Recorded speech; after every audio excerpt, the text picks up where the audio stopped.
Well, welcome back to this episode of Mr. Brian's Amazing World. Today, I'm going to re-showcase the outdoor wood boiler that we built a bunch of years back. I'm going to do it with the GoPro this time so you can get a little better vision of what we're looking at and what this all is. The phone didn't really show it as best as it could, but the video turned out to be very popular. So let me show you again what we have here. Now, this is an outdoor wood boiler, and what it is basically a 4-foot by 4-foot box of 1/4-inch steel, and then inside that there's another 3-foot by 3-foot box, and you have a fire burning inside the bottom, and then a water jacket around this whole foam area here.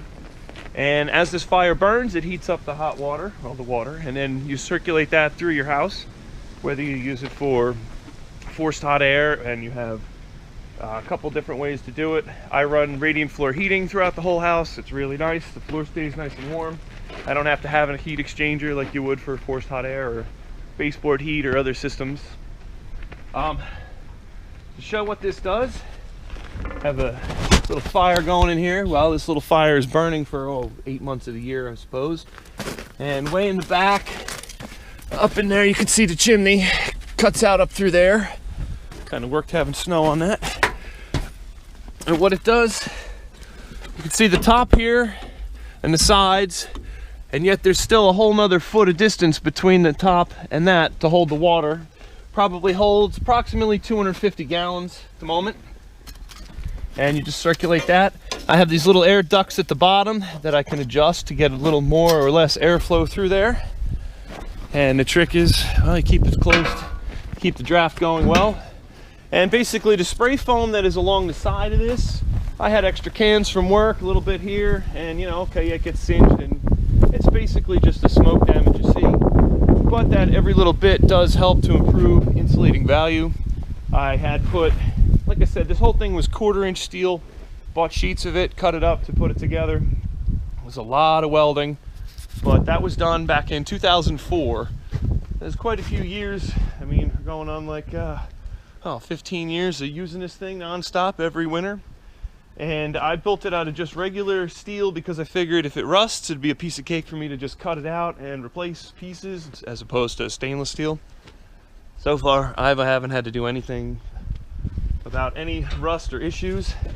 I did, however, at one point, I don't know if I can get in there and show you, add a pipe through the bottom. You can't even see it, nope. But basically a big S out of black pipe. And what that does is it runs water from one side to the other and helps take off a little more residual heat from the coals. And the way I run this fire, the cold water comes in up at the top and the hot water feed comes down out at the bottom. So if I keep my fire over to this side, it gets the last little bit of super hot heat before it goes into the house. Now, up here, I have my domestic line.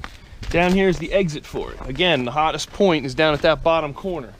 So what I do is the cold water comes in from the house, comes through here, runs through a coil that I put inside this boiler, all out of just 3/4-inch copper pipe. And I ran that back and forth a bunch of times and out through the bottom, and then that goes to a propane hot water heater.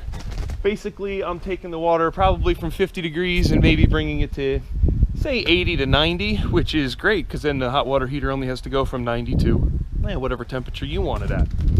So that helps cut down on the cost of heating as well and propane use. I did throw a little light out here, makes life a lot easier so you can see what you're doing at night. Simple metal studs for it and just some tin going around the sides.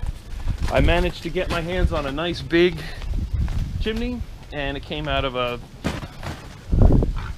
rental property. Yeah, we were getting rid of the chimney, so it was a big double-walled pipe that I could use.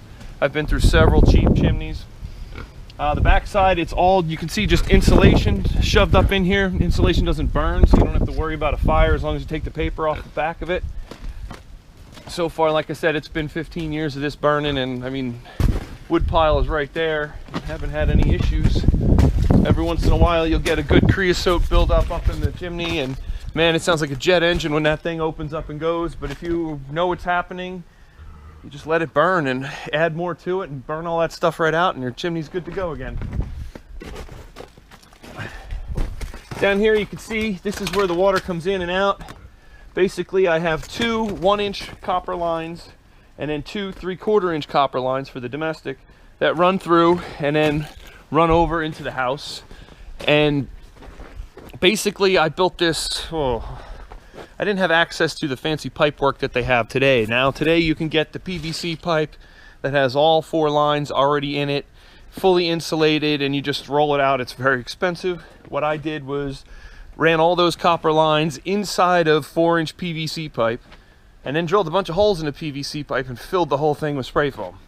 So yeah, it was a way to do it. It was probably pretty expensive, but back then, you know, it solved my problem. And if it gets too hot, I don't have to worry about burning through those PEX lines until it gets into the house. So the water does cool down. So far I've never had it really above 200, which you really don't want to be much above that. But I mean, there's going to be spikes here and there. This is set just to run. There's no forced air induction. It's just a simple draft on the bottom that allows the air to go through it. And you kind of control the temperature of this by the weather. You watch the weather, and if it's going to be cold and you know it's going to be cold, come out and load this up real good. And if it's going to be a nice warm day, you just let it idle along. And there's people that'll tell you, oh, I load this thing once every 3 days. Yeah, okay, I could do that too, but you're only going to get so much heat out of a fire, whether you make that fire burn in 10 minutes or in 3 days. So the reality is you'll come out here and yeah, the fire's been burning and I could add more wood. You just take a piece, you stir it up a little bit. That's what you got to do every couple hours. Well, 3 times a day I add wood to it. Whether it needs it or not, you're stirring it around, you're making sure it's going to keep burning because you don't want it to go out. That's why, well, if it does go out, get one of these fancy things. Makes life so much easier just to hit it with a torch and get it going instead of wasting your time building a fire.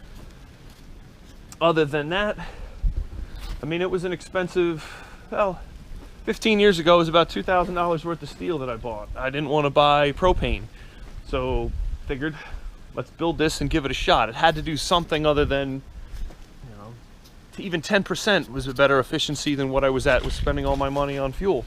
And I had all the wood I could use. I mean, there's wood all over the place around here. So it's worked out very, very well, surprisingly better than I thought. I haven't had to really buy propane other than for incidentals if I go on vacation or, you know, cooking or backup hot water. It doesn't run. I don't run this in the summertime. You could very easily hook this up to a swimming pool. I know somebody that has one that did that, and they have a nice warm pool all winter or summer long. And just some more shots of what it is.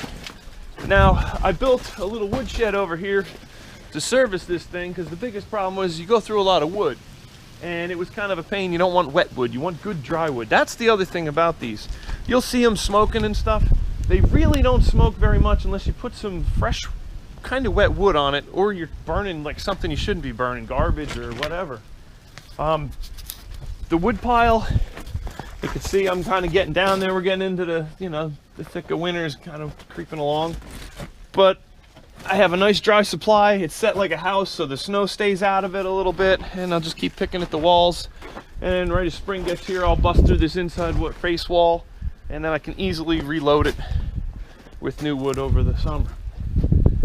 Well, I hope this has been a little bit better of an update. You can see a little more of what's going on with this boiler here. I would say if you have the ability to do welding, and I mean a lot of welding, I just used a MIG 140 amp welder and was able to weld this whole thing together. It did take quite a while. It weighs 2,000 pounds, so you definitely need to have something to pick it up and move it. Built a nice, I mean, this pad is probably 10 inches thick concrete, so it doesn't move. You want it stable, especially, I mean, I had copper lines. I couldn't risk anything moving to break those. Other than that, I mean, if you think you can build one of these, I say go for it. It's been a long time of no heat bills. And I mean, my door, I built this, it's 2 inches thick, a couple little pieces around the inside of it, and I did put insulation in there to help push the fire that way. You can see the way the smoke comes out. That's why it's given this path up through here. You know, there could be a couple other things that you might want to change if you want to look at a couple other new boilers that are out on the market. Maybe I would make this firebox a tiny bit smaller. It doesn't need to be as big, and it would give me more water area. As opposed to maybe the 4 inches, I would say make it 6 inches deep on the sides. And possibly, if I was to do it again, I might spray foam the whole thing. Again, my thought was, well, if I have rust, I don't want to chisel through all this awesome foam to get in there and weld it, because it can be a real pain to weld around all that. But I haven't had an issue. It's been working perfectly so many years, and I mean, okay, yeah, it's been blown around and moved, but for what it is, I have no complaints, and I'm curious to see at this point how many more years I get out of it before I have to actually do some more work to it. I try every year to make one little improvement to make it slightly more efficient, like add this kind of insulation here, or wrap the other pipes a little bit better, or seal stuff up more in the house just to make it a little bit more efficient. Because I cut a lot of wood, I burn a lot, I'm not kidding. That entire thing, I believe it's like 14 by 14, and then I'll also burn, God, the pile it's 6 feet high now, but it's at least 7 feet, 8 feet high all winter long. And I'll burn residual stuff as well, as far as extra wood that I come across, just to keep the fire going. And it's a lot of work, but it definitely keeps you in shape, it keeps you warm, cuts your costs. I would advise doing it. The only thing I kind of wish I did was run another electric line out here. I have this one, but if I could do more, have a blower or controls, I guess you have a lot with wireless technology, wouldn't be so bad. But the last thing I want to do is dig up another line through here. It's kind of a boulder field. Well, I hope you all liked that video. I hope this one came out a lot better than the first one. Maybe check out the first one if I missed something on this. I'm not sure. I tried to touch on everything. But please like and subscribe, Mr. Brian's Amazing World, and I will have more amazing stuff coming along. Just a little bit of a showcase. I have this kiln here that I use for drying my lumber behind me. It's a solar-powered kiln, and I will show that in one of the next videos that I have coming up. So, thanks. Have a great day.